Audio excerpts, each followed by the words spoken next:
आभारी आहे sir. Shooting घेतलं का? थांबा थांबा तो थांबा. स्टेशनमध्ये 28 जुलै रोजी एक अनोखी इसमाचा मृतदेह आम्हाला मानमोली गाव या हद्दीमध्ये मिळाला होता. अतिशय दुर्गम भागामध्ये म्हणजे आपण अहिल्यानगरला जाणारा जो रस्ता आहे तिथून आतमध्ये मानमोली गावाकडे जाणारा रस्ता आहे, साधारण 1-1.5 किलोमीटर आतमध्ये जे घाटसारखा परिसर होता त्या परिसरामध्ये कुजलेल्या अवस्थेत एक मृतदेह मिळून आला. सर्वात मोठा पहिल्यांदा चॅलेंज हा होता की तो अनोळखीचा होता. त्याच्याबद्दल काही एवढं मात्र कपड्यांवरून असं दिसत होतं की तो शर्ट पॅन्ट अंगावर एक सॅक होती समोर, त्याच्यावरून तो कुठेतरी नोकरी करणारा असावा असा अंदाज होता. अधिक तपास केले असता त्या मयताची ओळख पटली आम्हाला. तो किशोरचंद्र कार्तिक साहू वय 42 देवगाव तालुका मुरबाड येथील राहणार. तो नंतर तपासामध्ये त्याची पत्नी व इतर त्याचे जे घरमालक यांच्याशी तपास केला असता असं कळलं की मेंढा कंपनी आहे मुरबाडमध्येच, तिथं तो कामाला होता. परंतु ज्या भागामध्ये ती डेड बॉडी मिळाली होती त्या ठिकाणी कसलाही CCTV फुटेज नव्हते. त्यामुळे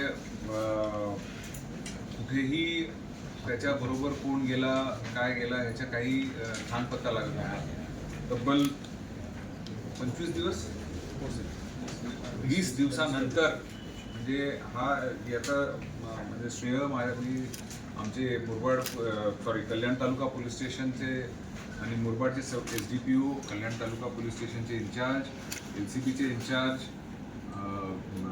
LCPचे PSI कदम डिंगले, त्यांचे कॉन्स्टेबल, इतर पूर्ण स्टाफ जवळपास एक 25 लोकांचा स्टाफ अहोरात्र ह्याला एक चॅलेंज म्हणून झटत होता.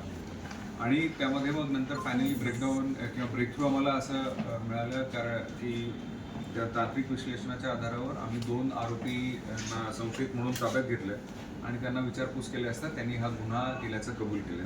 ते दोन्ही आरोपी आहेत सौरभ विश्वनाथ गोल्हे 24 वर्ष वय रायता कल्याणचे आणि ज्ञानेश्वर कंठे 28 वर्ष किनवली माजलगाव तालुका मुरबाड इथले.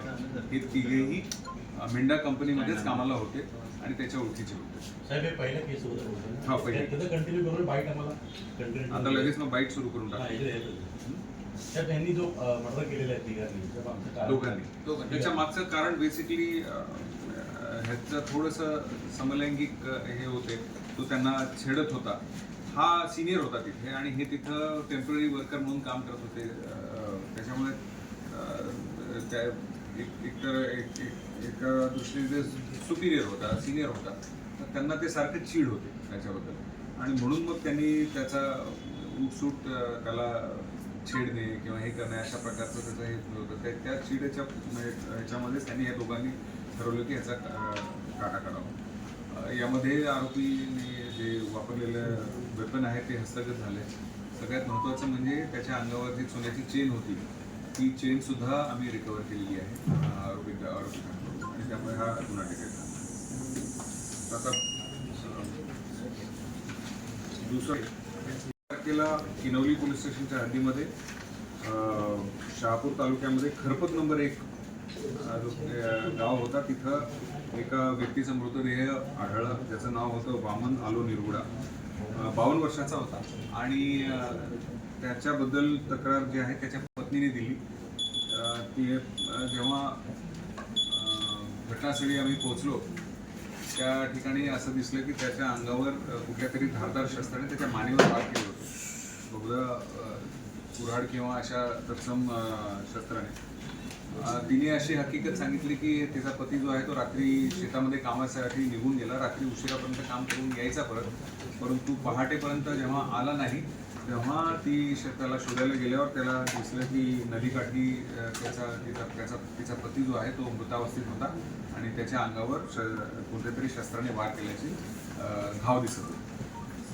यामध्ये सुद्धा सगळ्यात मोठा चॅलेंज की अति दुर्गम भागामध्ये जे मृतदेह होतं तिथेही कसल्याही प्रकारचं CCTV कॅमेराज किंवा कोणतेही सुगावा नसताना देखील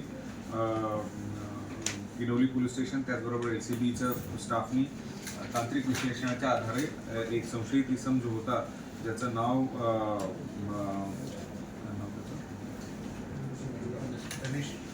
गणेश मिंगाळ हा त्या गावातलाच होता आणि त्याचा जे अनैतिक संबंध मृतकाच्या पत्नीबरोबर होते आणि हा सारखा त्याच्या आड यायचा म्हणून मग त्याचा काटा काढण्यासाठी ह्यांनी त्याचा खून केला. यामध्ये सुद्धा सगळ्यात महत्त्वाचं चॅलेंज हे की त्याला आजकाल OTT प्लॅटफॉर्म किंवा ह्याच्यावर सगळे माहिती आहे की कोणत्याही प्रकारचा तांत्रिक सुगावा ठेवायचा नाही आपल्याला. मोबाईल बंद करणे, कुठलेही हे विटनेसेस नाही राहायला पाहिजे. पण तरीसुद्धा या दोघांचे अनैतिक संबंध होते याबाबत आम्हाला माहिती तांत्रिक विश्लेषणाच्या आधारे व त्याचबरोबर आमच्या सोर्सेसकडून किंवा जे गोपनीय सूत्र ह्याच्यावरून मिळाली आणि मग जेव्हा त्याला सिस्टमॅटिकली इंट्रॉगेट केलं तेव्हा त्यांनी मान्य केलं की हो मी खून केलेला आहे. यामध्ये सुद्धा जो गुन्ह्यात वापरलेला हत्यार आणि हे आपण याच्यामध्ये फिर्यादी जी आहे तिचा रोल नाही, संबंध होते यात काही वाव नाही, याच्यात काही दुमत नाही. परंतु मर्डरमध्ये तिचा रोल नव्हता. हा ह्यांनी स्वतःहून केलेले कारस्थान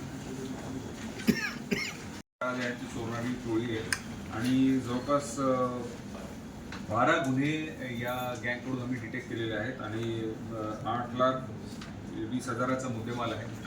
या भागामध्ये ट्रान्सफॉर्मर चोरीचे खूप मोठे तक्रारी येत होत्या. बेसिकली अतिशय इझी टार्गेट आहे.